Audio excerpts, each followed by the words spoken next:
계시록 8장 11절 할 차례죠. 11절에서 13절까지 우리 따냐자매님 11절에서 13절까지 한번 또 봅시다. 그 별의 이름은 쑥이라 하고 물의 3분의 1이 쑥이 되니 그 물이 쑥게 됨을 인하여 많은 사람이 그 물로 죽더라. 넷째 천사가 나팔을 보니 해 3분의 1과 달 3분의 1과 별들의 3분의 1이 강탈을 당하여 그들의 3분의 1이 어두워지니 낮이 그 3분의 1 동안 비치지 못하고 또 밤도 마찬가지더라. 내가 보고 들으니 하늘 가운데로 날아가는 한 천사가 큰 음성으로 말하기를 땅에 사는 자들에게 화있으리라. 이는 세 천사가 이제 불려고 하는 다른 나팔 소리들 때문이라고 하더라. 아멘. 자, 우리가 전 시간에 배웠던 것 잠시 한번 살펴보도록 하겠습니다. 첫째 나팔이 불었었죠. 자, 여기는 지금 오직 믿음으로만 구원을 얻는다라고 생각하는 잘못된 교리 가운데 있는 크리스찬들을 지금 향해서 기록된 말씀이다 하는 것. 자, 오직 믿음만으로 구원을 얻는다라고 말하는 사람들은 그분들의 본질상 그분들의 마음의 본질은 인해에서 떠나 있는 것이죠. 자, 그것이 전제가 되지 않냐고는 안 되는 것입니다. 믿음으로 구원을 얻는 것이 아니라 믿음만으로도 구원을 얻을 수 있어요. 그런데 그들의 본질이 어떻게 된다고요? 인해에서 떠나 있다. 오직 믿음만으로 구원을 얻는다라는 것은 본질상 그들의 마음의 상태가 이웃사랑에서 떠나 있다. 다시 말하면 자기 자애와 세간애로 가득 차 있는 마음의 상태라는 소리가 전제가 된다는 것을 우리가 알아야 된다는 거예요. 그래서 그 말을 좀 더 확장해서 생각을 해보면 말씀을 지식으로만 알고 있는 사람들은 절대로 다 구원을 받을 수가 없다는 것하고 똑같은 말씀 뜻이에요. 믿음으로만 구원을 얻는다는 말의 뜻이나 그리고 말씀을 지식으로만 알고 있는 사람이라는 것이나 똑같단 말이에요. 그러면 이 믿음이 지금 말하는 개신교에서 말하고 있는 오직 믿음만으로 구원을 얻는다라고 말하는 것은 그들이 만드는 교리죠. 그들이 만드는 교리입니다. 성경에서 말하는 믿음이라고 하는 것은 이 말씀의 가르침을 믿는 믿음을 가리키는 말씀이 뜻이에요. 의미가 달라요. 개신교에서 말하는 믿음이라고 하는 것은 그들이 만드는 교리를 믿는 믿음을 지금 가리키는 말씀이 뜻이고 성경에서 말씀하는 믿음이라고 하는 것은 말씀을 믿는 것을 가리킨단 말이에요. 무엇으로? 지식으로만 말씀을 믿는 거예요. 하나님은 한 분 하나님입니다. 그리고 계명을 잘 지켜야 구원을 받습니다. 라고 믿는다니까요. 그러나 그들의 마음의 상태는 세상 탐욕, 이기심, 욕망으로 다 가득 차 있는 상태라는 것을 우리가 알 수 있어요. 다시 말하면 거듭남의 대열에 동참하지 아니한 자를 가리킨다는 것을 우리가 알 수 있단 말입니다. 그것이 전제가 되는 거예요. 그래서 여기서는 오직 믿음만의 교리 가운데 있는 자라고 제가 한정을 지어서 지금 말씀을 드리는 거예요. 왜 그러냐면 그들의 본질상 같기 때문에 그렇다 하는 것을 우리가 설명을 드리는 것입니다. 그래서 지금 개신교에 속한 오직 믿음으로 구원을 얻는다는 사람들에 관해서 지금 이 주님께서 그분들의 영의 상태가 어떻는가 하는 것을 낱낱이 지금 밝혀보는 것이죠. 조사하고 탐구하고 그것을 드러내 보이는 과정을 7나팔로 지금 설명이 돼서 나왔다. 이렇게 설명을 드린 것입니다. 이해가 되셨죠? 네. 자, 그리고 이제 그 정리를 하시고 보면 오늘 좀 배워야 될 게 좀 많아요. 그러니까 자, 여기서 땅과 바다라고 하는 두 가지 측면이 지금 전에 설명을 드렸는데 이 땅이라고 하는 것은 예전에 제가 설명을 드리기를 교회를 가리키는데 교회의 내적인 부분을 이루는 성직자들을 향해서 땅 이렇게 설명을 했다 말씀드렸죠. 자, 그들이 보니까 피가 섞인 우박 그리고 불이 따르더라 이렇게 그들이 탐욕으로부터 진리가 이화된 것을 가리켰다 이렇게 설명을 드렸습니다. 그리고 밑에 보면 바다가 나오는데 바다는 교회에 속한 외적인 요소들, 다시 말하면 성도들을 가리키는 말씀이 뜻이죠. 그들의 가르침이 거짓되기 때문에 거기에서 비롯된 성도들은 당연히 그럴 수밖에 없겠죠. 그들을 보니까 거대한 산이 불에 탔다라고 하는 것은 그들의 저기 불탐욕으로부터, 탐욕된 가르침으로부터 선에 관한 것들이 완전히 다 소멸된 것을 가리키는 말씀의 뜻이다. 이렇게 되는데, 그러면 그들이 가지고 있는 생명이 도대체 뭐냐 한번 보자. 그랬더니 바다에 있는 생물, 그리고 생명을 가진 모든 피조물들이 3분의 1이 죽고 배들의 3분의 1이 파괴되었더라라고 하는 것은, 생명이라는 것은 사람이 살아있는 생명을 가리키는 거죠. 호흡. 그리고 피조물이라고 하는 것은 살아있는 것을 가리킨다. 이것 창세기에서는 짐승, 또 우리 신약에 와서는 만물이라는 말로 표현돼서 나옵니다. 그리고 모든 만민에게 복음을 전파라. 누가 보면 마지막 절에 나오죠. 그 만민도 똑같은 낱말을 담고 있어요. 다 이게 살아있는 것을 가리킨단 말이에요. 그 살아있는 것이라는 것은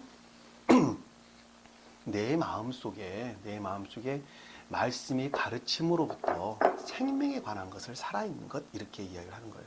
그러면 자아에 속한 것, 세간에 속하는 것은 뭐예요? 다 죽어 있는 거란 말이에요. 그거 다 반대로 죽어 있는 거예요. 왜? 그것이 곧 지옥이고 거짓이고 악이기 때문에 그렇습니다. 그러니까는 분명히 구분이 되는 거예요. 선과 진리, 악과 거짓인데, 선과 진리는 하나님을 사랑하는 것, 그리고 이웃을 사랑하는 것이 선과 진리예요.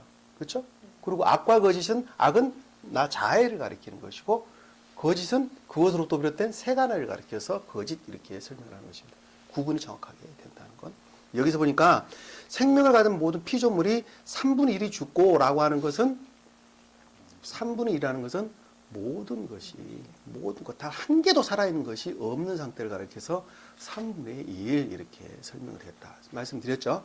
4분의 1과 3분의 1이 성경에서 간혹 등장을 하는데, 3분의 1이라는 것은 진리 측면에서 아무것도 남아있지 않은 상태를 가리켜서 3분의 1 이렇게 설명하는 것입니다. 4분의 1이라는 것은 선의 측면에서, 이웃사랑이나 인애라고 하는 측면에서 아무것도 남아있지 않는 상태를 가리켜서 4분의 1 이렇게 설명합니다. 배들의 3분의 1이 파괴되었다라고 하는 것은, 제가 배도 설명을 드렸죠.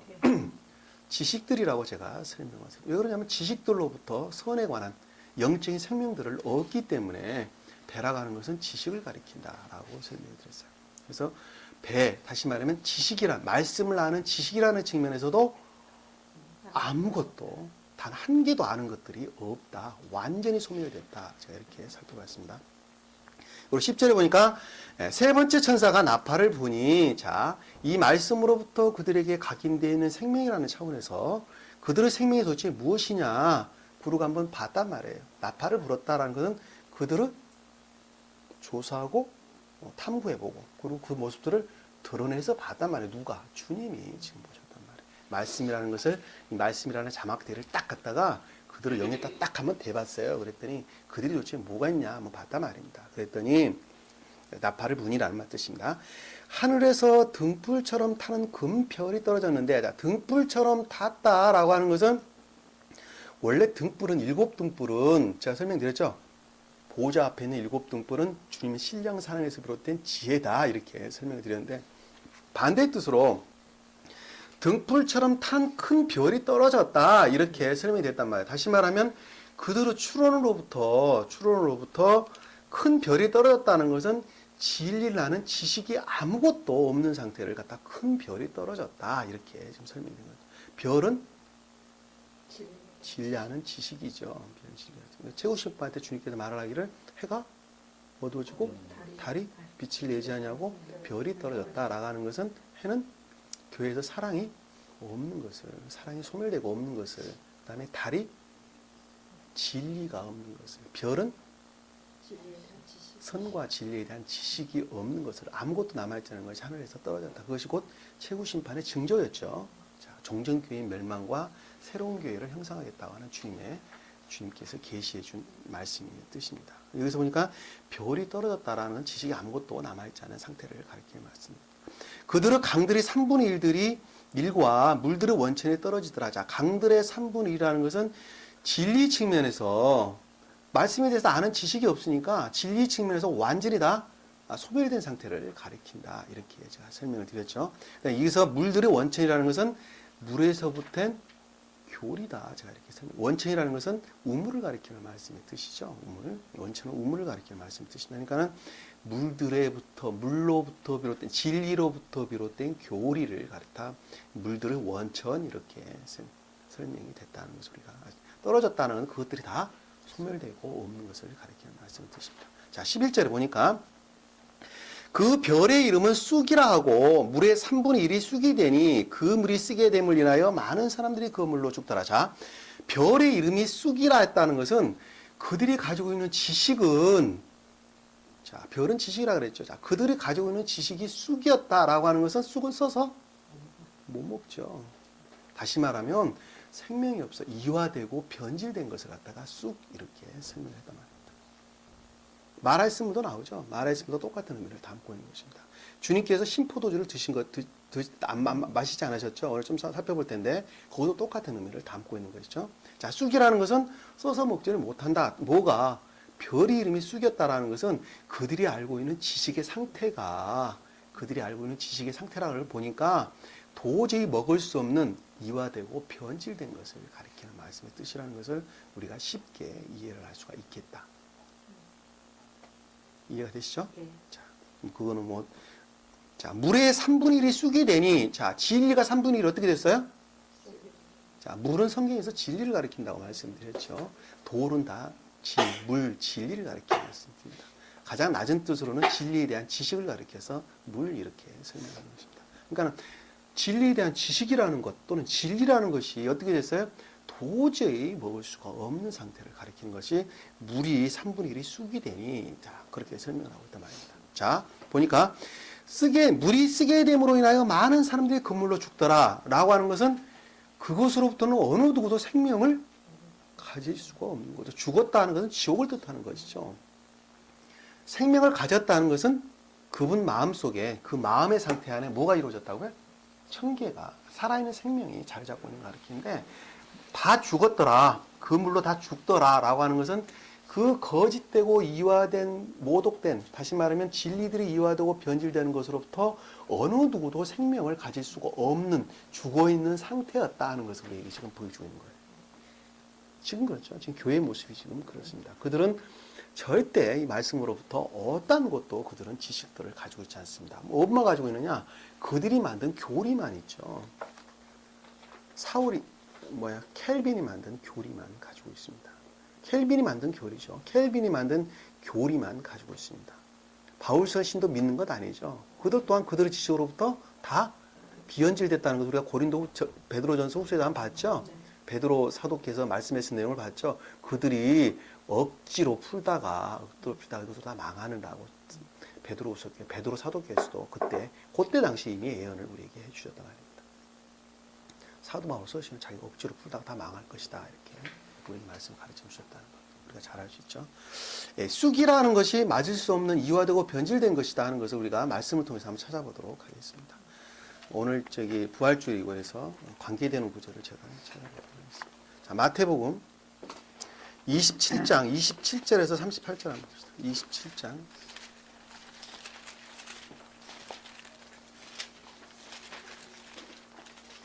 27절에서 38절.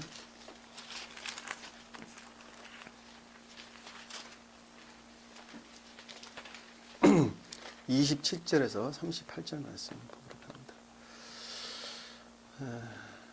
우리 따냐 자매님이 38절까지 한번. 따님 우리 다영 자매님이. 총독의 병사들이 예수를 관정으로 끌고 가서 주에게로 온 군대를 모으고 그에게서 옷을 벗기고 주홍색 겉옷을 입히더라. 또 가시로 관을 엮어 그의 머리에 씌우고 그의 오른손에는 갈대를 쥐어주며 그의 앞에 무릎을 꿇고 조롱하며 말하기를 유대인의 왕 만세라고 하며 그에게 침을 뱉고 갈대를 빼앗아 그의 머리를 치더라. 조롱한 후에 그들이 그에게서 겉옷을 벗기고 다시 그의 옷을 입혀 십자가에 못 박으려고 끌고 가더라. 그들이 나가다가 시몬이라 이름하는 구레네 사람을 만났는데 그들은 그에게 강제로 주의 십자가를 지고 가게 하여 그들이 골고다 즉 해골의 장소라는 곳에 이르렀을 때 쓸개즙을 탄 식초를 그에게 주어 마시게 하려 하였으나 주께서 맛을 보신 후 마시려 하지 않으시더라.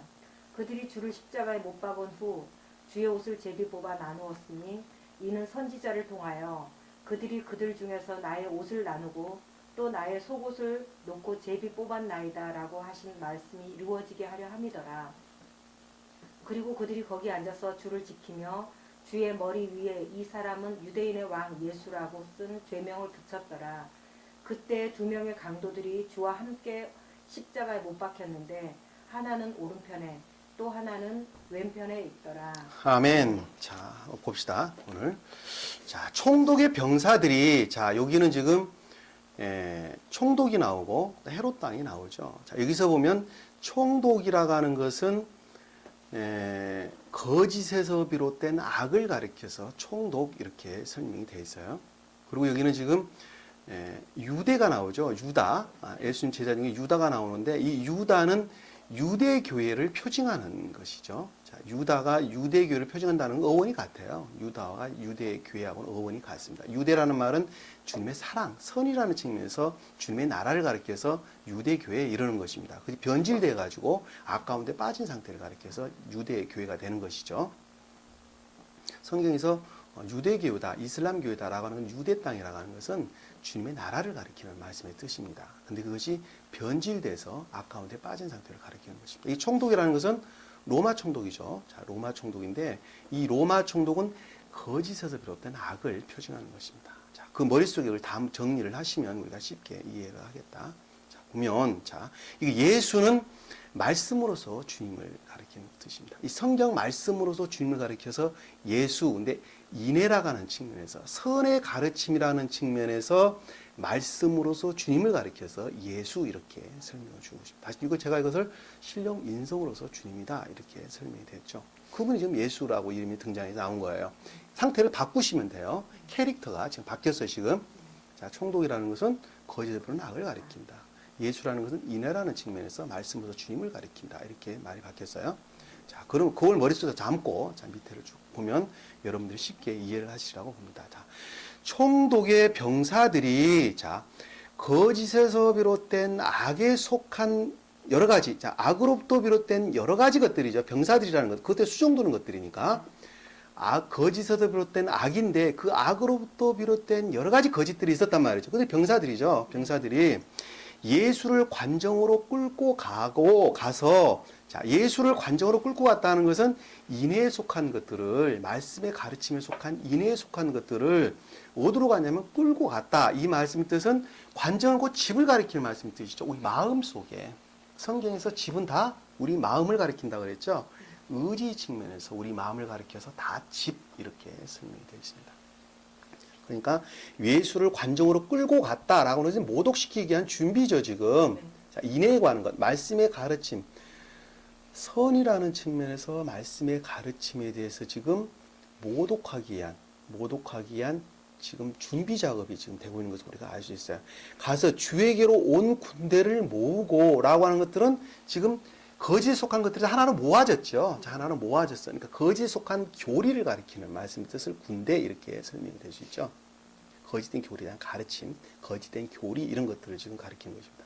그것으로부터 이제 주님이 인애에 속한 말씀이 모독을 당하는, 이것은 그냥 보편적으로 그냥 말씀으로서 주님 제가 이렇게 설총을 하도록 하겠습니다.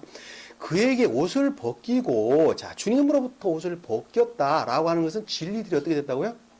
소멸된 것을 가리키는 말씀이시죠. 옷은 성경에서 다 진리를 가리키는 말. 겉옷을 벗겼다는 것은 말씀의 문자적인 뜻이 지금 모독이 되는 것을 가리키는 말씀의 뜻이죠. 자, 그것들이 좀 이화된 것을 가리켜서 옷을 벗기고 주홍색 겉옷을 입혔더라. 주홍색 겉옷이라고 하는 것은 그들의 탐욕으로부터 이화된 모독된 진리를, 거짓을 가리키는 말씀의 뜻이죠. 주홍색이라는 것은 성경에서 홍색은 뭐라 그랬어요? 제가 붉다 하는 것은 주님의 사랑을 뜻하죠. 반대로 사람 인간의 자아에서 비롯된 탐욕을 가리키는 말씀이라는 걸 금방 알 수 있어요. 그것으로부터 뭐가 겉옷을 입혔다는 것은 이화되고 모독된 변질된 거짓을 가리킨다는 걸 우리가 쉽게 이해할 수가 있죠. 또 가시로 관을 엮고 그 머리에 씌우고, 자, 우리 멸관은 뭐라 그랬어요? 멸관 지혜를 가리킨다 그랬죠. 자, 금멸관이라는 것은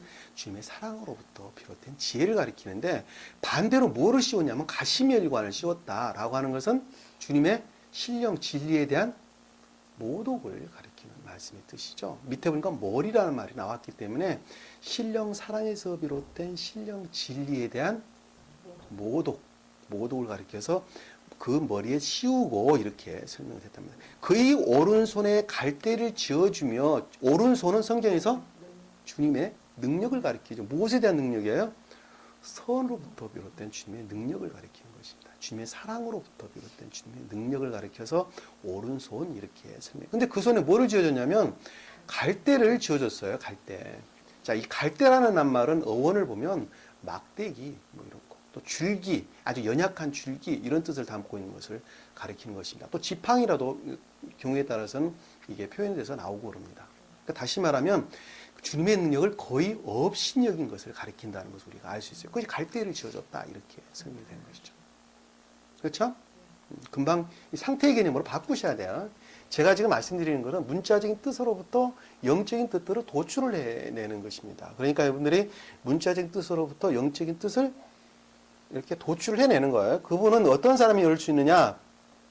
내 사랑으로부터.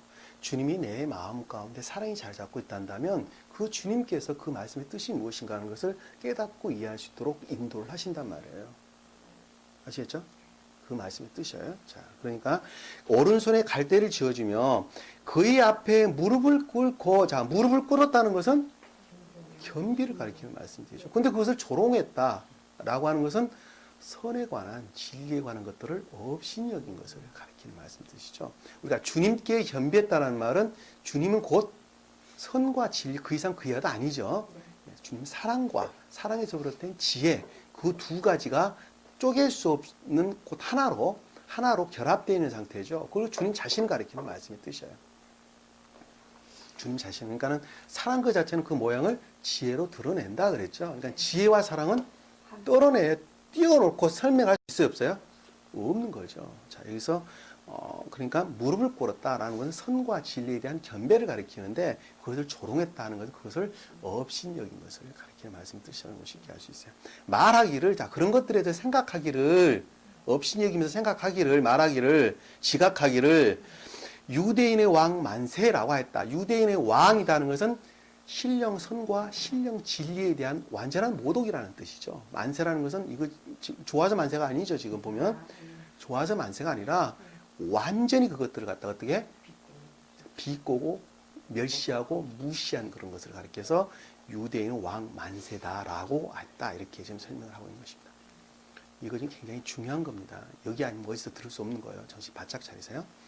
자, 그리고 자, 30절에 보니까 그에게 침을 뱉고 갈대를 빼사 그의 머리를 치더라. 자, 침을 뱉었다라고 하는 것은, 그에게 침을 뱉었다는 것은 진리에 대해서 이유하는 것을 가리키는 것이죠. 진리에 대해서 이유하는 것을 가리킵니다. 주님께서 눈먼 자가 왔어요. 손에다 침을 뱉어? 어떻게 됐죠? 눈을 이렇게 문댔더니 눈이 열렸더라. 이 설명이 돼서 복음서에 보면 나오죠. 그건 진리로부터, 주님으로부터 비롯된 진리로부터, 주님으로부터 어떻게 말씀을 깨닫고 이해할 수 있도록 영안이 열렸다는 말씀의 뜻이죠. 진리에 대해서 진리를 이해했다는 말씀의 뜻입니다. 자, 갈대를 빼앗았다라고 하는 것은 그것마저도 주님의 아주 능력에 대해서 아예 어떻게 됐어요? 아예 단 하나도 인정을 하지 않았다는 말씀의 뜻이죠. 아까 우리 갈대 살펴봤죠. 그러니까 주님의 능력에 대해서 오른손에 갈대를 쥐어줬다는 것은 거의 능력을 인정을 안 했는데 여기서 아예 뺏어버렸어. 그것마저도. 라는 것은 완전히 주님의 능력에 대해서 완전히 무시했다. 하나도 인정하지 않았다. 이 말씀의 뜻을 갈대를 뺏었다. 그리고 그 머리를 치더라 라고 하는 것은 선을 모독하는 것을 가리킨다. 우리가 쉽게 이해할 수 있어요. 머리는 주님의 사랑을 뜻한다. 라고 우리가 그동안 배웠죠. 이마에 인을 친다. 우리 배웠 13만 4천명 주님 사랑 가운데 속한 자, 이 뜻을 이마에 인을 친다. 이렇게 설명했다. 우리가 배웠습니다. 자, 31절에 보니까 조롱한 후에 그들에게서 겉옷을 벗기고 다시 그의 옷을 입혀 십자가에 못 박히려고 끌고 가더라. 자, 옷을 벗기고 다시 입혔다라는 것은 이 말씀의 문자적인 겉옷을 벗기고 다시 입혔다는 것은 이 성은 말씀으로도 주님인데 이 말씀의 진리들이 어떻게 됐다고요? 그들 나름대로 찢어서 갈겠다는 말씀의 뜻이죠. 그들 자기들 마음대로 강의 설교한답시고 하나님이 내게 주던 지혜라고 한답시고 갖가지 방법으로 추론하고 가르치게 되죠. 이것은 무슨 무슨 누가 많은 주석이라고 뭐 같은 축켜 세우고 뭐 하여튼 별짓 다 해가지고 다 자기들 마음대로 똑같은 문맥을 또 한 가지 가르침을 가지고 그들 마음대로 다 찢어서 그냥 다 나눠버렸어요. 그것을 가르쳐서 여기서 지금 겉옷을 벗기고 또 다시 또 입히기도 하고 벗기기도 하고 했다는 말씀의 뜻이란 말이에요.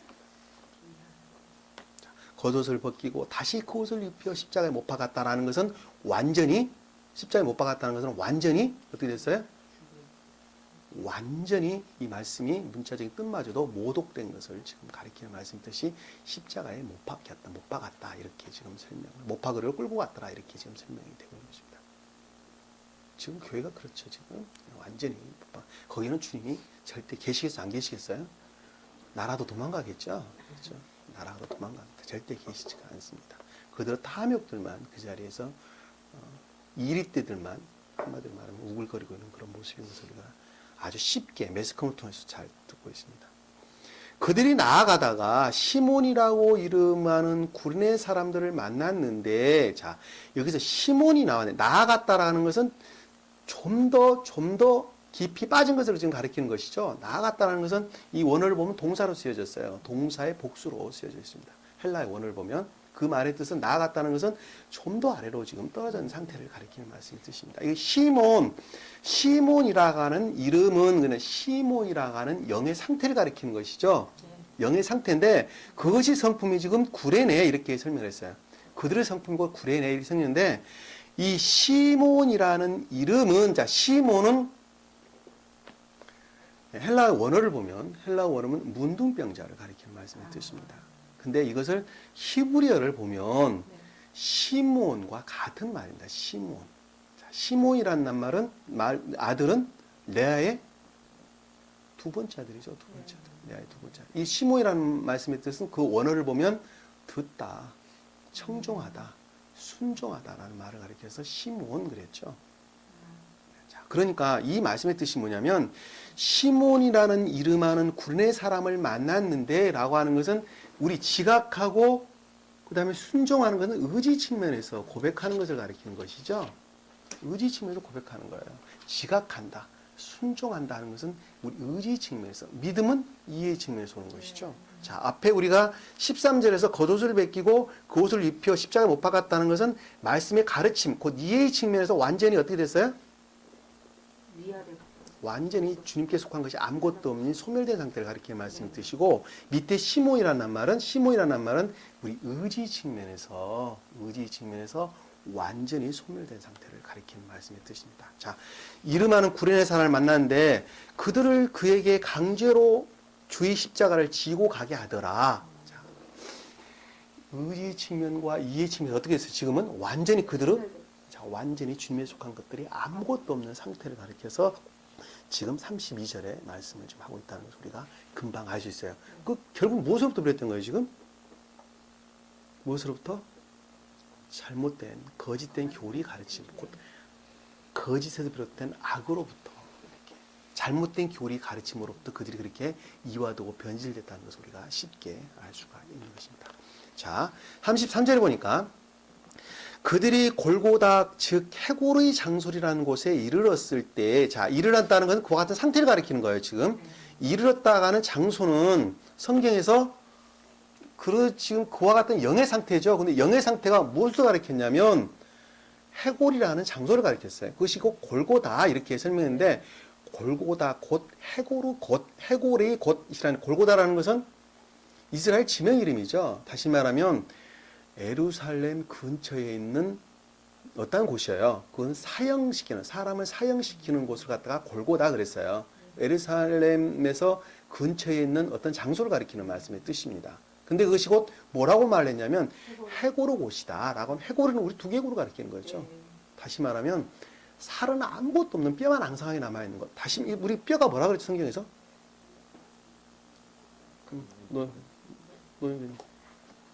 뼈? 죽음의 가심은 없고 감관적인 감관적인 인간의 속성들만 남아있는, 그들의 탐욕으로부터 감관적인 인간의 속성들만 남아있는 거죠. 다시 말하면 생명에 관한 것은 아무것도 없는 그야말로 그냥 지옥 그 자체를 가리키는 말씀의 뜻이죠. 여기 보면 해골이라고 하는 해골의 장소라는 곳에 이르렀을 때 영의 상태가 어떻게 됐어요? 그러니까 지금 그와 같은 상태에 지금 빠져 있는 것이죠. 그러니까는 선과 진리에 관한 생명에 관한 것이 아무것도 없는 그야말로 지옥 그 자체를 가리킨다는 것을 우리가 쉽게 알 수 있습니다. 자, 34절에 보니까 쓸개집을 탄 식초를, 자, 쓸개집을 탄 식초라는 것은 아까 우리 쑥하고 같은 말이죠. 자, 써서 먹을 수가 없는 것이죠. 진리가 완전히 이화된 것을 가리키는 말씀이 되죠. 쓸개집을 탄 식초다 하는 것은 먹을 수가 없는 것이죠. 그러니까 써서 못 먹는 거예요. 다시 말하면 진리가 완전히 이화된 것을 가리키는 말씀의 뜻이라는 것을 우리가 아까 우리 밑에서 여기 계시록에서 우리가 살펴봤죠. 쑥이라는 것은 물이 그 별의 이름은 쑥이더라라고 하는 것은 지식이라는 측면에서 완전히 이화된 것을 가리키는 말씀이 뜻입니다. 여기서 지금 보니까 쓸개집을 탄 식초라는 것은 진리가 완전히 이화된 것을 가리킵니다. 그에게 주어 마시게 하려 했으나 주께서 맛을 보시고 왜 마시라 하지 않았다는 것은 그건 주님께서 마실 수가 없는 것이죠. 그건 당연한 것입니다. 그것은 주님께 당연히 마실 수가, 왜 이화되고 변질된 건데 주님께서 그것을 마실 수가 없다. 다시 말하면 주님과 결합될 수 없는 성질이 것이었다는 것을 마실 수가 없었다. 이렇게 지금 설명하고 있는 것입니다. 자, 35절에 보니까 그들이 주를 십자가에 못 박은 후에, 자, 십자가에 못 박았다라는 것은 인해에 속한 것들이 아무것도 남아있지 않은 말씀의 가르침으로부터 인해에 속한 것들, 다시 말해 말씀에 관한 것이 아무것도 남아있지 않은 것이 지금 십자가에 못 박혔다 그렇게 말씀을 주고 있는 것이죠. 후에 주의 옷을 제비에 뽑아 나누었으니, 자, 주의 옷을 제비 뽑아 나누었다는 것은 옷이 지금 나눠졌죠. 나눠졌는데 제비를 뽑았다라는 것은 그들이 말을 할 때 그렇게 이화되고 변질된 것을 주님으로부터 비롯됐다고 이야기를 한단 말입니다. 이 제비를 뽑았다는 것은 주님으로부터 비롯됐다. 하나님이 계시하셨다. 하나님이 내게 이 말씀의 뜻을 깨달아 알 수 있도록 은혜를 주셨다는 말씀을 담고 있는 것이죠. 제비를 뽑았다는 말씀. 그렇죠? 그리고 그들이 늘 그렇게 강의 설교하는데 기도를 많이 했더니 주님이 영감을 주셔가지고 내가 이렇게 아주 신령한 것을 주님께 주셨습니다. 라고 말을 한단 말입니다. 그리고 나는 주님께서 특별히 나에게 지혜를 주셔서 어째 내 꿈에 이런 걸 보여줘서 나는 이 깨닫지 못한 지혜를 깨달아 알았습니다. 그러고 사람들을 현혹하고 미혹하는 이런 사태가 벌어지는 것이죠. 자, 제비 뽑았다 이렇게 지금 설명을 하고 있는 거예요. 자기들이 가리키는 말이 곧 주님으로 비롯됐다고 이야기를 하면서 이 말씀의 가르침을 자기들 마음대로 이리 찍고 저리 찍고 해석을 갖가지 하는 방법을 가리킵니다. 뭐 그것을 강해 설교니 무슨 뭔 설교 비유 설명 해설이니 뭐 자기가 무슨 메시아니 어쩌니 갖가지 뭐 말해야 할 수 없는 많은 것들이 거기서 나오게 되죠. 그 말씀을 갖다가 제비 뽑았다 이렇게 설명을 하고 있는 것입니다. 제비 뽑았나니 라고 하신 말씀이 이루어지게 하려 함이라. 이거 아니죠? 어디까지 했죠? 자, 주의 옷을 제비 뽑아 나누었으니 이는 선지자들을 통하여, 자, 선지자들은 그들의 가르침이죠. 자, 그와 같은 것들이 진리라고 그들은 가르친단 말이에요. 가르친다는 거예요. 선지자들이 이렇게 설명을 했어요. 문자적으로 보면 구약에 이미 선지자들이 예언을 해 놓으신 것이죠. 근데 여기서 지금 말하는 영적인 뜻이라는 것은 그와 같은 가르침을 지금 뜻하는 것을 갖다가 선지자들이 이렇게 설명을 주셨습니다. 통하여 그들이 그들 중에서 나의 옷을 나누고 또 나의 속옷도 놓고 제비 뽑았나이다 라고 하신 말씀이 이루어지게 하려 합니다. 자, 속옷은 나누질 않았어요. 보면 나의 속옷을 어떻게 됐어요?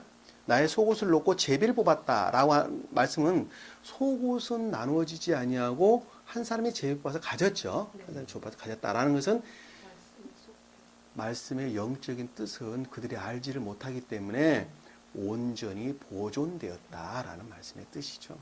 그러니까 주님의 섭리로부터 말씀의 문자적인 뜻은 다 자기들이 겉옷을 나눠 갖듯이 가졌어요. 그리고 그것을 주님으로부터 비롯됐다고 그들은 늘 말을 하면서 많은 사람들을 현혹을 했단 말입니다. 그런데 속옷은 제비 뽑아서 한 사람이 가졌다라고 하는 것은 배부가 가졌다라고 하는 것은 말씀의 영적인 뜻은 그들이 알지를 못했기 때문에 온전히 보존되었다. 무엇으로부터? 주님의 섭리로부터 보존되었다. 왜? 그것이 모독되면 주님이 모독당하기 때문에 그런 것이죠. 그 말씀의 뜻입니다. 이해를 하시겠죠? 자, 라고 하면 이렇게 하시자. 36절에 보니까 그들이 거기 앉아서 줄을 지키면, 거기 앉아서 줄을 지켰다라고 하는 것은 더욱더 낮은 나라로 떨어진 것이죠. 우리가 일어섰다는 것은 고향되는 것을 가리키는 말씀이죠. 주님 나라를 향해서 고향되는 것을 가리켜서 일어섰다 이렇게 설명을 하는 것이고, 앉았다라는 것은 더욱더 지옥으로 떨어진 것을 가리켜서 앉았다 이렇게 지금 설명. 그 줄을 지켰다라는 것은 어느 것 하나도 주님께 속하지 않는 것을 가리키는 말씀이 뜻이죠. 그들은 완전히 멸망 상태를 가리키는 말씀에서 앉아서 줄을 지켰다라고 하면 주님의 머리 위에 이 사람은 유대의 왕 예수라고 쓴 제명을 붙였더라. 자, 이 사람은 성경에서 사람은 진리 또는 지혜 또는 지각 그것으로부터 사람이죠. 사람입니다. 진리라는 측면에서, 그리고 유대의 왕, 유대라고 하는 것은 신령 선이라는 측면에서, 왕이라고 하는 것은 신령 진리라는 측면에서, 예수라는 것은 그것들에서 비롯된 말씀으로서 주님이라는 측면에서, 인애에 속한 어떤 말씀으로서 주님이라는 측면에서 어떻게 됐어요? 죄명을 붙였더라 라고 하는 것은 어느 것 하나도 시신하지 아니하였더라 라는 말씀의 뜻이죠. 그것이 이 사람은 유대인 왕 예수라고 쓴 죄명을 붙였더라 라고 하는 것은 어느 것 하나도 그것 하나 진리에 관해서, 신령 선에 관해서, 어떤 신령 진리에 관해서, 그 말씀으로부터 비롯된 말씀의 가르침이라는 측면에서, 인애에 속한 또 진리에 찬 가르침이라는 측면에서 어느 것 하나도 시인되지 아니한, 어느 것 하나도 남아있지 아니한 그와 같은 상태였다 하는 것을 갖다가 죄라 붙였더라 이렇게 설명을 드리겠습니다. 자, 30절 8절에 보니까 그때에 두 명의 강도들이 주와 함께 십자가에 못 박혔는데, 자, 두 명은, 자, 2라고 하는 숫자는 뭐라 그랬죠? 2라고 하는 숫자는 선이라는 측면에서 설명해 준다고 이야기를 했었죠. 자, 이 강도라는 것은 뭐예요? 강도.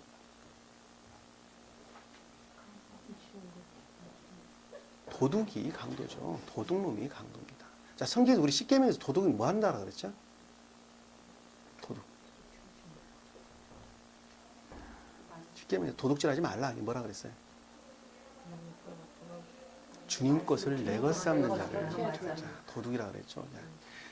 자기가 선을 행하되 그 공로를 차지하는 자가 도둑이죠. 자, 이 두 명의 강도라는 것은 선을 행하되 그 선을 내 것 삼는 자가 강도다 하는 말씀의 뜻입니다. 이 두 명의 강도가 그 말씀의 뜻이에요. 그 사람들 대표적인 사람이 누구죠? 정치인들이죠. 정치인들이 고아원, 양롱 같은 데 다 선을 행하는데 그것으로부터 그들은 뭘 삼는 거죠?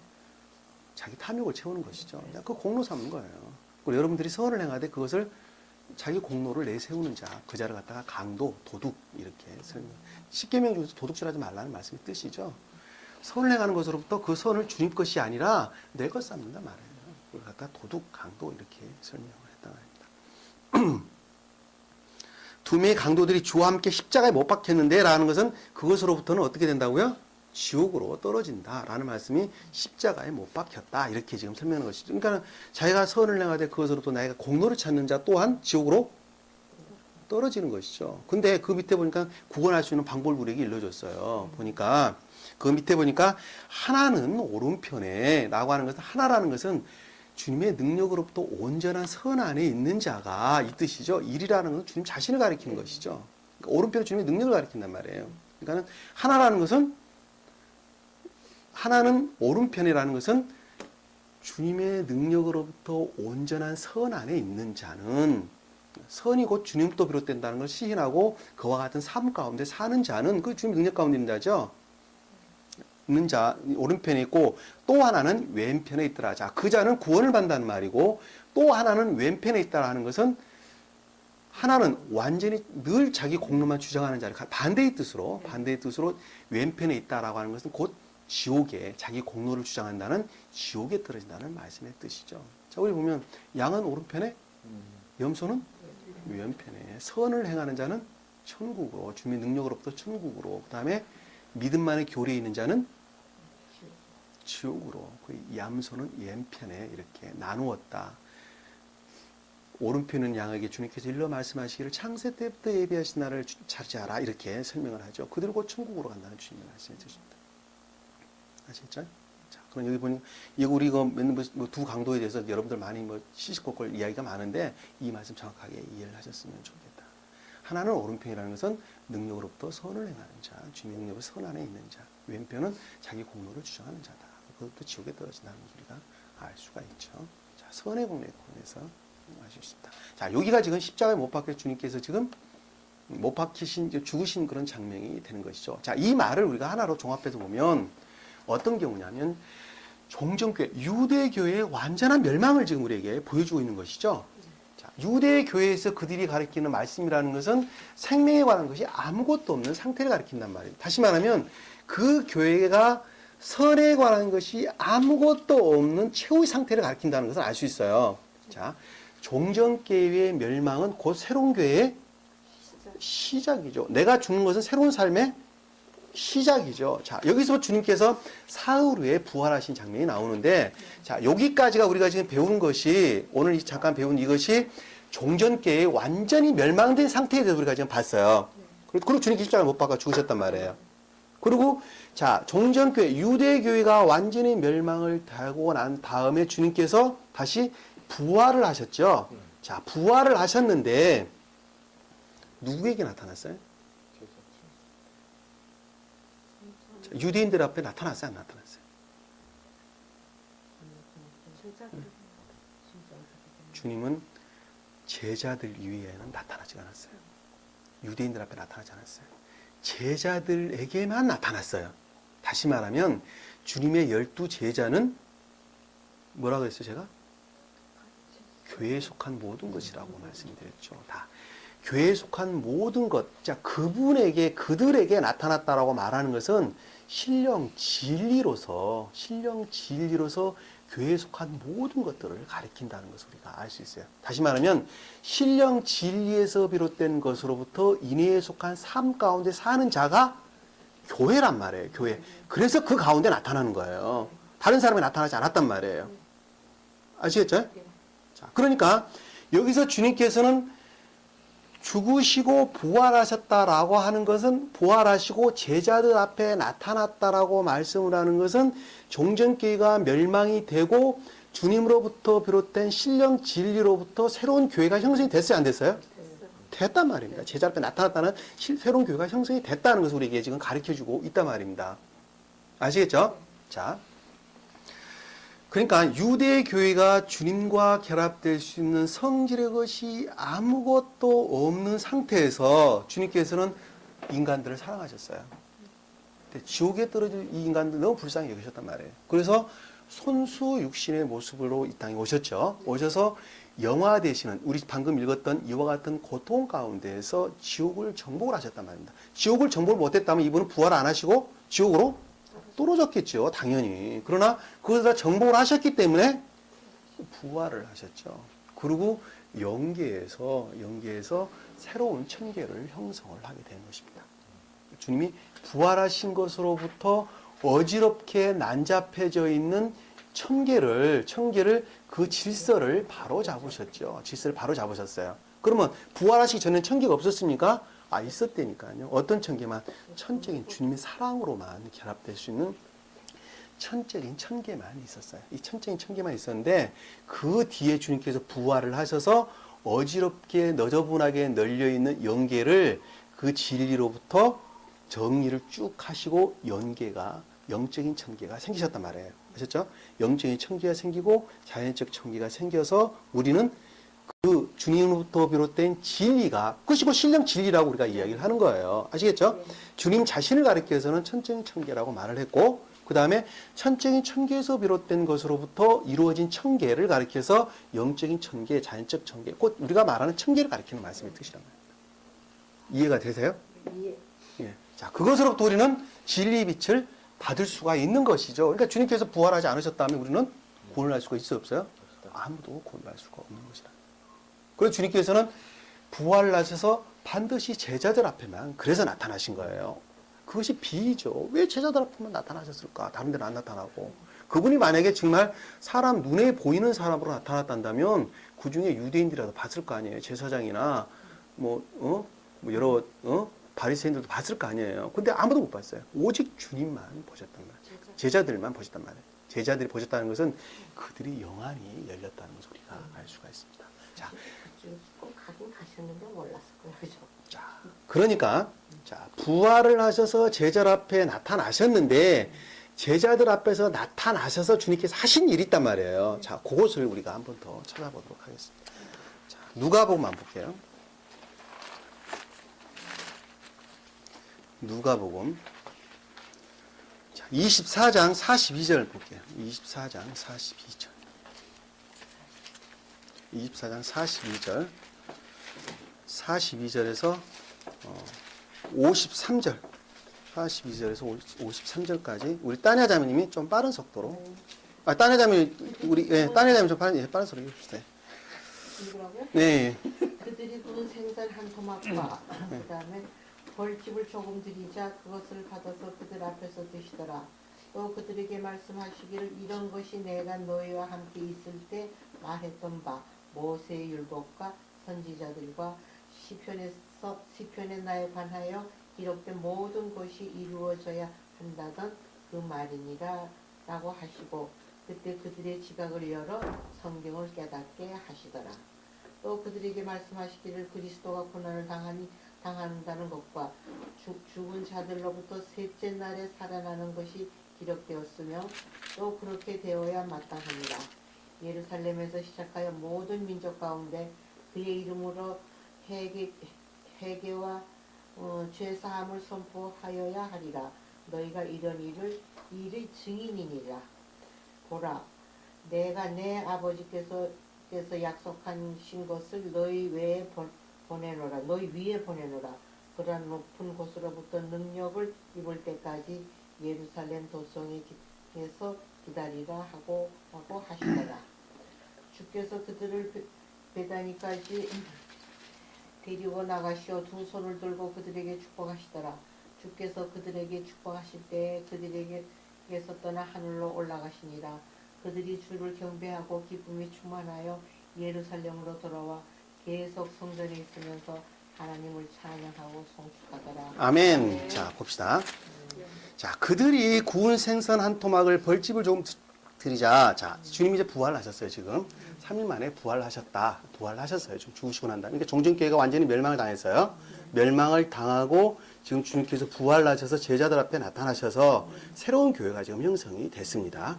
생성이 되셨죠. 그리고 지금 엠마오로 가는 두 제자 앞에 나타나셔서 말씀의 가르침이 무엇인가 하는 것을 가르치셨어요, 지금. 자, 가르치시고 다시 예루살렘 성전에 있는 제자들 앞에 나타나셨죠.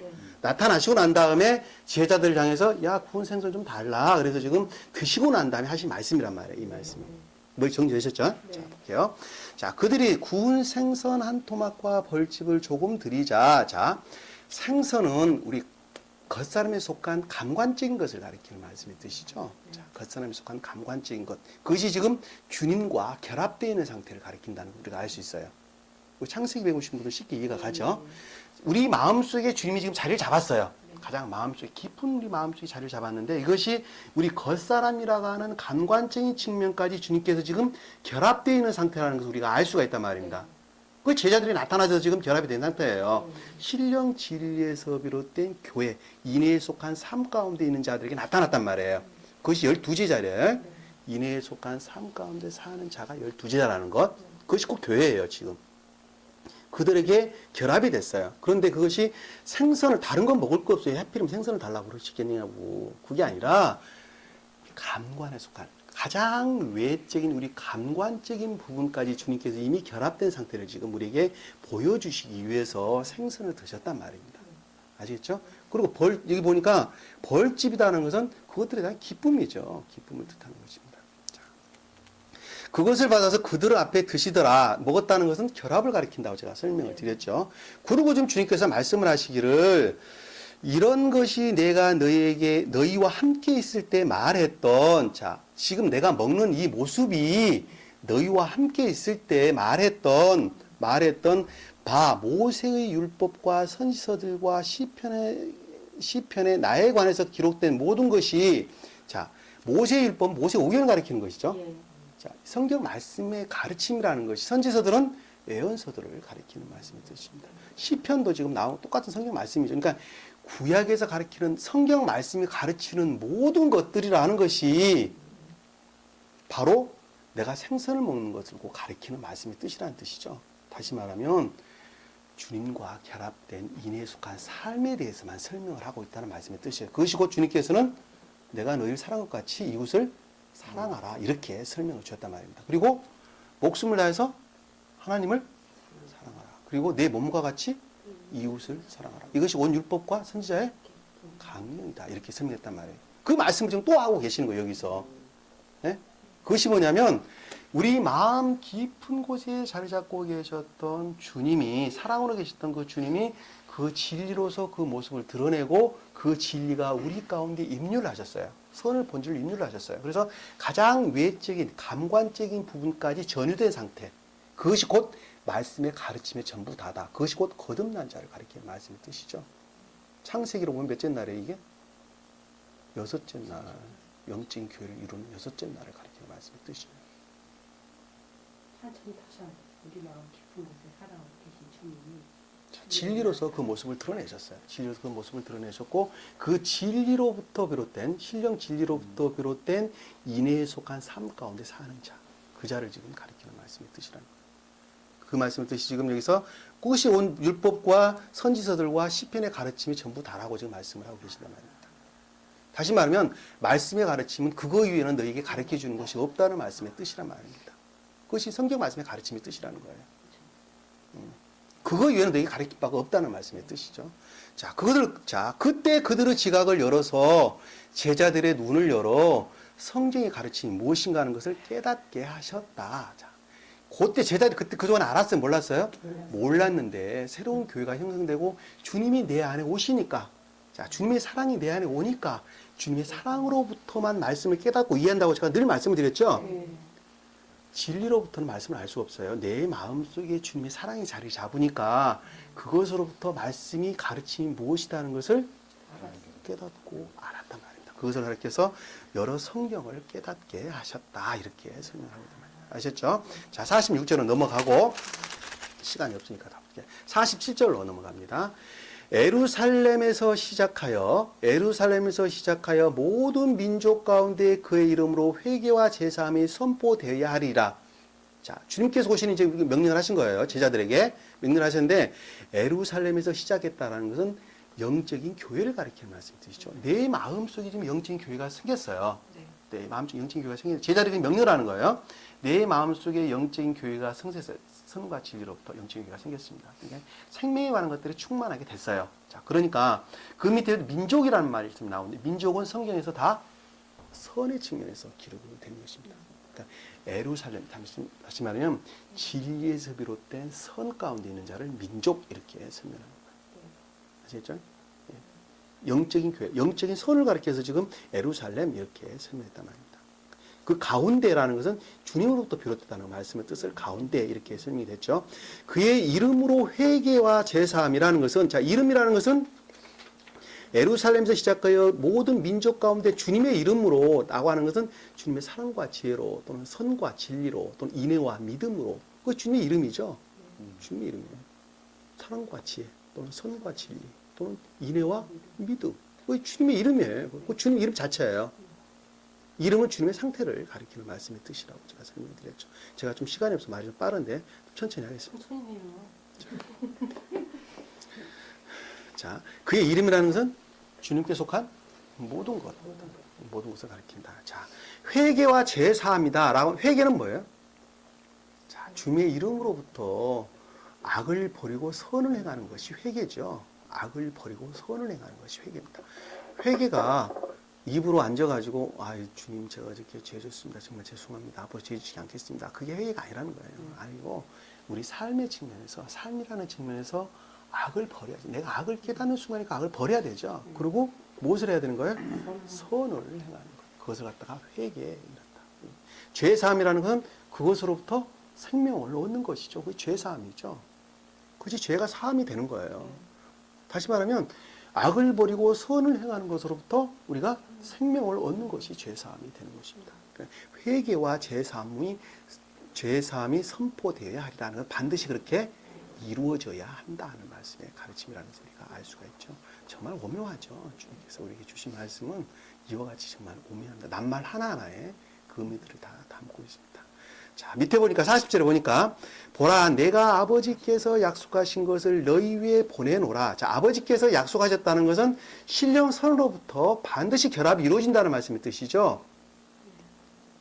신령선 안에 있는 자들은 반드시 결합이 이루어진다는 뜻입니다. 다시 말하면 인애에 속한 선 가운데 있는 자는 반드시 주님께서 결합을 해주겠다. 청계를 이루어주겠다는 것이 주님께서 우리에게 약속을 해주신 것이죠. 그 말씀의 가르침이에요.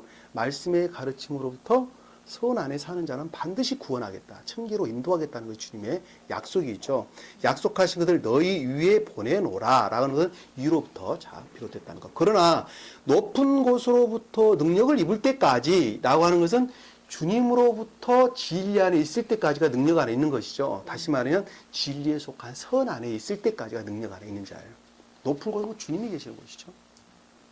높은 곳으로부터 능력을 입을 때까지 주님으로부터 비롯된 진리에 속한 능력, 선 안에 있을 때까지 예루살렘 도성에서 기다리라고 하시더라. 자, 예루살렘 도성은 영적인 진리에 속한 교리 가운데 있어야 된다는 말씀의 뜻이죠. 자, 예루살렘 도성이라는 것은 그와 같은 교리 가운데 있어야 된다는 말씀의 뜻이에요. 도성은 담벼락이죠. 담벼락 안에 우리가 안에 있고, 자, 도성, 교리 가운데 안에 있어야 된다. 그와 같은 진리 가르침 교리 가운데 있어야 된다는 것을 갖다 도성에 기다리라고 하시더라. 50절 보니까 주께서 그들을 베다니까지 데리고 나가시어. 자, 주께서 그들을 제자들을 베다니까지 데리고 왔는데 이 베다니라고 하는 낱말의 뜻은 감난산 위에 있는 작은 마을입니다. 자, 감난산이 뭐라고 그랬어요? 감난산. 주님의 천적인 사랑을 뜻한 주님의 사랑을 감난산 이렇게 설명했죠. 주님의 감난산은 주님의 사랑을 뜻한다. 이게 마리아와 마리다. 그 다음에 또 나사로의 동네가 이 베단이에요. 아시겠죠? 자, 주님의 제자들이죠. 자, 다시 말하면 감난산은 주님의 신령 사랑을 뜻하는 것입니다. 그러니까 이들이 지금 어디 가운데 있냐면 주님의 신령 사랑 가운데 있다는 것을 우리가 주님의 사랑 가운데 있다는 것을 우리가 알 수 있어요. 쉽게. 근데 베다니로 데리고 가셨다라고 하는 것은 영의 상태가 지금 그와 같은 상태라는 뜻이죠. 자, 가셨다라는 것은 이동을 했다는 뜻이에요. 그러니까 영적으로 보면 그와 같은 상태에 있는 제자 교회를 가리킨다는 것을 우리가 쉽게 알 수 있다는 말입니다. 이 베다니라는 말의 뜻이. 그러니까 주께서 그들을 베다니로 데리고 가시라는 것은 영의 상태가 사랑으로 충만한 상태다 하는 것을 우리가 쉽게 알 수 있다는 것. 자, 두 손을 들고 그들에게 축복하셨다라고 하는 것은 신령선으로서의 주님의 능력으로부터 그들을 축복하셨다라고 하는 것은 주님과 결합되어 있는 상태. 축복이라는 말은 주님과 하나 되는 것을 가리켜서 축복 이렇게 이야기하는 것입니다. 세상 물질 축복하는 걸 축복이라고 말하는 건 아니에요. 무엇으로? 주님께서 주신 생명으로 선과 진리로 또 인애에 속한 믿음으로 이웃사랑하는 것으로 주님과 하나 된 것을 가리켜서 축복 이렇게 설명하는 것입니다. 자, 두 손을 들고 오라고 하는 것은 선의 측면에서 선에서 비롯된 주님의 능력으로부터 주님과 결합되는 상태를 가리켜서 축복하시더라 이렇게 설명을 드렸다는 겁니다. 주께서 그들에게 축복하실 때에 그와 같은 상태에 있을 때에 그들에게서 떠나 하늘로 올라가시니 자, 그들에서 떠나 하늘로 올라갔다라고 하는 것은 나도 알지 못하지만 내 마음 깊은 곳에 주님이 자리를 잡았다는 말씀의 뜻이에요. 예? 어디 뭐 하늘 스카이로 올라간 것이 아니라 내 마음 깊은 곳에 나도 인지하지 못할 그럴 곳에 주님이 자리를 잡으셨죠. 자, 그것으로부터 우리에게 진리의 말씀이 임유돼서 오는 것입니다. 자, 하늘로 올라가시더라는 말씀의 뜻이에요. 우리 마음 깊은 곳에 가장 가운데 한 깊은 곳에 주님께서 자리를 잡으셨다는 말씀의 뜻이죠. 그 자리가 그동안에 누가 자리 잡고 있었어요? 그렇죠. 자아가 그 자리를 대신 자리 잡고 있었죠. 근데 그 자리에 대신 주님이 자리를 잡고 있었던 말씀의 뜻입니다. 그 주님으로부터 우리는 진리의 빛이 우리에게 오게 되는 것이죠. 그 진리의 빛으로부터 우리는 인애에 속한 선한 삶을 사는 것입니다. 자, 그 말씀의 뜻이에요. 네? 하늘로 올라가심이라 이렇게 설명드렸습니다. 그리고 그들은 그 깊은 곳에 자리 잡고 있는 주님으로부터 비롯된 진리 가르침으로부터 인해에 속한 삶을 사는 자, 그 자가 여기서 경배하고 기쁨으로 충만하여 예루살렘으로 올라와 예루살렘으로 올라왔다는 것은 온전한 영적인 교회를 이루었다라는 말씀의 뜻이죠. 이 경배라고 하는 말은 예배라는 뜻입니다. 예배, 그 삶 그 자체를 가리킨다는 것을 우리가 알 수 있어요. 이 헬라어 원어를 보면 이게 동사의 복수로 쓰여져 있습니다. 다시 말하면 예배라는 것은 교회 가서 주일날 예배드리는 것 예배라 말하는 것이 아니라 삶 그 자체를 가리킨다는 것을 알 수 있어요. 그래서 동사로 쓰여졌어요. 동사로. 그리고 그게 복수로 쓰여졌다는 것을 알 수 있어요. 그리고 남성, 성이 남성이에요. 남성. 다시 말하면 진리로부터, 진리 가르침으로부터 인해에 속한 삶 가운데 사는 자가 경배 이렇게 설명하는 것입니다. 기쁨으로라고 하는 것은 선으로부터 기쁨이 오는 것이죠. 이 선으로부터 기쁨이 오는 것입니다. 이 선은 주격의 단수로 쓰여졌어요. 헬라 원어를 보면 그 말의 뜻은 뭐냐면 선으로부터 비롯된 사랑으로부터 비롯된 기쁨이라는 것을 우리가 쉽게 이해할 수 있습니다. 예루살렘으로 올라왔다라고 하는 것은 온전한 영적인 교회를 이루었다라는 말씀의 뜻이죠. 계속 성전에 있으면서 하나님을 찬양하고 송축하더라. 자, 계속 성전에 있었다라고 하는 것은 그들의 상태, 그들의 삶이 곧 교회였다는 말씀의 뜻이죠. 그들의 삶이 곧 경배의 삶이었다는 뜻입니다. 다시 말하면 그들의 삶이 곧 예배의 삶이라는 뜻입니다. 그들의 삶이 곧 교리 안에 있었다는 말씀의 뜻입니다. 그것이 성전에 있으면서 하나님을 찬양하고 송축하더라라는 것은 그와 같은 삶 가운데 살았다. 자, 찬양과 송축이라는 말도 다 동사의 복수로 쓰여졌습니다. 헬라 원어를 보면 다시 말하면 삶 그 자체를 가리킨다는 말씀의 뜻이죠. 그와 같은 교리, 영적인 교회에 속한 교리에 속한 삶 가운데서 살았다. 그 삶이 곧 인에 속한 선 가운데 사는 자를 가리키는 말씀의 뜻입니다. 인에 속한 선이라는 것은 이웃사랑 가운데 사는 것을 가리켜서 말씀의 가르침으로부터 이웃사랑 가운데 사는 것, 진정한 이웃사랑 가운데 사는 자. 근데 이웃을 사랑하면서 공로를 주장하는 자는 아까 우리 봤죠? 왼편에 있는 자는 하나는 왼편에 있더라 이 말로 설명이 그건 곧 지옥으로 떨어진다는 걸 우리가 쉽게 알 수가 있어요. 그래서 온전히 우리 마음이 주님께로 회복되어졌고 그 회복된 그것으로부터 이웃을 사랑하면서 살았다라는 말씀이에요. 그것이 곧 온전한 영적인 교회를 이룬 자를 가리키는 말씀의 뜻입니다. 여러분들이 어디까지 발전해야 되는지 잘 아시겠죠? 자, 그와 같은 사람들이 모여서 예배드리는 그것을 가리켜서 뭐라고 그랬어요? 새예루살렘 교회 이렇게 새예루살렘 예배당 이렇게 설명된 것입니다. 그와 같은 사람들이 모여서 예배드리는 그것이 곧 새예루살렘 예배당 이렇게 설명. 여기는 주님께서 지금 새로운 기독교회를 세워주신 것이죠. 유대교의 종말과 새로운 기독교회를 형성해 주신 것입니다. 비교가 되죠?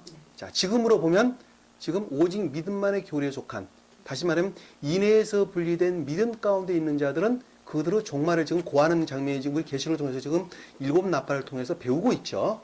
자, 그 배우고 그들이 멸망을 당하고 최후 심판을 당하고 멸망을 당하고 지금 20장과 21장, 22장에 보면 새로운 예루살렘이 형성되는 것, 새 예루살렘이 형성되는 것이 보인단 말이에요. 다시 말하면 지금과 같은 이와 같은 영적인 교회가 형성되는 과정을 지금 우리는 배워가는 과정이 지금 있는 것입니다. 그러면 지금 여기 말씀하고 있는 것하고 계시록이 말씀하고 있는 것하고는 하나도 다를 것이 없죠. 다 똑같다는 것을 우리가 쉽게 이해할 수가 있습니다. 이 말씀의 가르침이라는 게 그런 거예요. 오늘 본문으로 돌아가서 오늘 부활주일에서 제가 오늘 부활에 관한 낱말을 한번 살펴봤습니다. 본문은 사실 여러분들이 다 익히 지금까지 잘 들었던 분들은 뭐 더 이상 쉽게 어려움 없이 쉽게 이해를 할 수 있으라고 봅니다. 자, 12절 보니까 본문에 돌아와서 계시록 12절에 보니까 내처 천사가 나팔을 부니 라고 하는 것은 자, 그들의 마음의 상태, 오직 믿음만의 교리에 속한 자들의 마음의 상태를 지금 열어봤더니 조사하고 탐구하고 열어봤더니 해 3분의 1과 달 3분의 1과 별 3분의 1이 강탈을 당했다라고 하는 것은 선에 관한 또는 진리에 관한 또는 그 말씀에 대한 지식에 관한 것들이 다 이화됐다는 것이죠. 예전에 떨어졌다고 말했는데 이건 강탈당했다 이렇게 지금 설명을 했어요. 표현이 좀 달라졌어요. 예전에 떨어졌다는 것은 다 소멸된 것을 가리켰는데 여기서는 강탈을 당했다라고 하는 것은 이화되고 모독됐다는 것을 우리 지금 강탈을 당했다. 이렇게 지금 설명을 하고 있는 것입니다.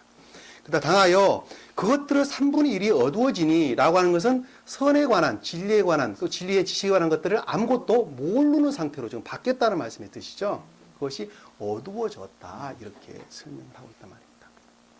그랬더니 보니까 낮이 그 3분의 1 동안 비치지 못하고 밤도 마찬가지였더라. 자, 낮에 3분의 1 동안 비치지 못했다라고, 낮은 곧 무엇으로부터 낮이에요? 밝은 낮. 주님으로부터, 선과 진리로부터 낮이죠. 근데 그것이 빛을 비치지 못했다는 것은 그것들이 소멸되고 없는 것을 가리켜서 비치지 못했다. 이렇게 설명되고 있는 것이죠. 근데 밤도 똑같이 그래야겠다라고 하는 것은 다시 말하면 여기서 낮이라는 것은 영적인 교회 측면에서 설명합니다. 영적인 교회 측면에서, 영적인 사람들이라는 측면에서, 영적인 교회라는 측면에서, 자, 밤은 밤도 빛을 비치지 못했다라는 것은 달이 빛을 내지 못했다는 말씀의 뜻이죠. 다시 말씀드리면 달은 태양으로부터 빛을 받아서 우리에게 보여주는 것이죠. 다시 말하면 선이 없으니까 그것으로부터 진리 또한 없죠. 다시 말하면 이 말씀의 문자적인 뜻을 가리키는 말씀의 뜻이라는 겁니다. 영적인 교회와 말씀의 속도단에 관한 것들이 다 소멸되고 없었고, 그 다음에 그것으로부터 비롯된 말씀의 문자적인 뜻 또한 아무것도 남아있는 없는 상태를 가리켜서 밤도 고라하였더라. 이렇게 설명되고, 다시 말하면 영적인 교회 또는 영적인 교회와 자연적인 교회마저도 없는 상태를 가리켜서 마치 그 3분의 1 동안 비치지 못하고 밤도 그러하였더라. 이렇게 설명합니다. 그러니까 영적인 측면에서도 마찬가지고 자연적인 측면에서도 아무것도 남아있지 않는 상태를 가리키는 말씀의 뜻이에요. 오직 이들은 곧 오직 믿음만의 교리, 오직 믿음으로 구원한다라고 말하는 그런 사람들의 영의 상태가 그렇다는 것을 우리에게 보여주고 있는 것입니다. 아시겠죠? 자, 13절에 보니까 내가 보고 들으니, 자, 사도 요한이 그것을 보고 이해하고 깨달았죠. 지각을 했단 말입니다. 그랬더니 하늘 한가운데로 날아가는 한 천사가, 자, 이 히브리어 헬라어 원어를 보면 한 천사와 독수리 이렇게 나와 있습니다. 두 개가 기록되어 있어요. 천사와 독수리 이렇게 설명되어 있습니다. 여기 하나 빠져 있죠? 독수리가 빠져 있어요. 천사와 독수리 이렇게 두 개가 같이 엥겔로스라는 말하고 그다음에 같이 기록되어 있는 소리가 볼 수 있습니다. 그러니까는 이 말의 뜻이 한 천사가 한 가운데로 날아가서 한 천사와 독수리가 큰 음성으로 말을 하기를, 자, 하늘 한 가운데라고 하는 것은 주님을 가리키는 말씀이 되시죠. 하늘은 곧 천계죠. 천계. 우리 마음. 주님이 계시는 우리 마음을 가리키는 말씀의 뜻입니다. 그곳에 한 가운데라는 것은 아까 깊은 곳에 계신 주님이죠. 주님이 날아가는 한 천사가 날아간다. 그리고 독수리다. 천사다. 독수리다 하는 것은, 독수리는 눈이 굉장히 예리하죠. 자, 예견하시고 섭리하신 것을 우리가 쉽게 이해할 수 있겠어요. 주님이 어떻게 했어요? 예견을 했어요. 보았단 말이에요. 보시고 어떻게 됐어요? 그것을 섭리하신 것을 우리가 쉽게 알 수 있다는 것을 알 수 있는, 날아간다. 독수리가 한가운데로 날아간다라는 것은 주님이 섭리하시고 예견하신다는 것을 우리가 대응이라는 측면에서 말씀의 상태라는 측면으로 바꾸어서 보면 우리가 쉽게 이해를 알 수 있겠죠. 그 말은, 자, 큰 음성으로 말하기를, 자, 큰 소리로 소리를 쳤다라는 것은 마음 깊은 곳으로부터, 주님이 마음 깊은 곳으로부터 지금 슬픈 비애를 나타내는 과정이 지금 기록되어 있는 것이죠. 주님이 마음이 아파, 너무 마음이 아픈 거예요. 왜? 그들의 상태를 보니까. 교회에 속한 것들이 아무것도 없는 상태를 보니까 너무 마음이 아프단 말이에요. 그래서 큰 음성으로 외쳤다는, 큰 소리로 지금 주님이 소리를 내고 있는 거예요, 지금. 얘기는 섭리하시게 돼. 뭐라고? 화가 있으리라. 라는 것은 완전히 멸망된, 3번 말했다고 하는 것은, 말씀하셨다고 하는 것은 완전한 멸망한 상태에 대한 깊은 슬픔을 나타내는 뜻이죠. 화가 있다 이렇게 지금 설명하고 있는 것입니다. 마음 깊은 곳으로부터, 마음 깊은 곳, 주님이 깊은 슬픔을 지금 표현하고 있는 것다는 것을 우리가 쉽게 알 수 있습니다. 이는 천사가 이제 불려고 하는 다른 나팔 소리 때문이라고 하더라. 자, 앞으로도 그들의 상태가 더 드러나는 것을 가리키는 말씀의 뜻이라는 것을 우리가 쉽게 알 수가 있습니다. 너무 마음이 안타깝죠? 너무 마음이 안타깝습니다. 요즘 교회의 실상인 것을 우리는 익히 잘 알고 있습니다. 오직 믿음만으로 구원한다는 사람들의 그들의 마음의 실상이 지금 여기에 낱낱이 보여주는 것을 우리가 쉽게 알 수 있습니다. 또 그것으로부터 구원한다라고 그들은 생각을 하고 있는 거죠. 얼마나 주님께서 마음이 아팠으면 큰 음성으로 3번씩이나 화가 있다, 화가 있다, 화가 있다 이렇게 그 주님의 마음을 이렇게 표현을 하셨겠습니까? 참, 그 마음이 아플 수가 없습니다. 그들을 위해서 우리는 주님께서 보내셨습니다. 우리는 특별히 주님으로부터 은총을 받은 사람들입니다. 우리 사명은 그 지옥으로 떠질 그 영혼들을 이 진리를 찾아 헤매는 나그네와 같은 사람들을 우리는 찾아야 돼요. 찾아야 되고 그들을 진리 가운데로 인도를 해서 한 영혼이라도 구원시키고자 우리는 노력을 해야 됩니다. 그것이 주님께서 우리에게 주신 사도의 삶이죠. 사도의 삶입니다. 그래서 세상에 허락한 모든 것들, 그리고 내가 가지고 있는 달란트 모든 것들은 그러한 소원을 위해서 이 물질이 쓰여져야 된다는 것. 달란트 또한 마찬가지, 시간 또한 마찬가지고, 그분은 건강해야 돼요. 우리는 아주 건강해야 됩니다. 건강하지 않으면 주님의 일을 할 수 없다는 것입니다. 우리가 이 세상 평생 10년만, 20년, 30년, 100년, 만년 살 것 같아도 잠시 잠깐인 것입니다. 이 땅은 우리가 천국에서 살기 위한 모판과 같은 것이다 하는 것을 우리가 다시 한번 가슴에 새기고 부활절날 주님께서 어떻게 해서 우리에게 부활을 하셨고 또 우리에게 무엇을 가르침을 주셨는가 하는 것을 다시 한번 가르침을 새기고 우리 가슴에 깊이 새기세요. 새기고 깊이 또 묵상하세요. 묵상하셔서 우리 삶 가운데에서 주님이 증거되는 그런 복된 삶을 살기를 간절히 축원합니다. 아멘. 자, 기도하겠습니다. 주님, 오늘 주님께서 2000년 전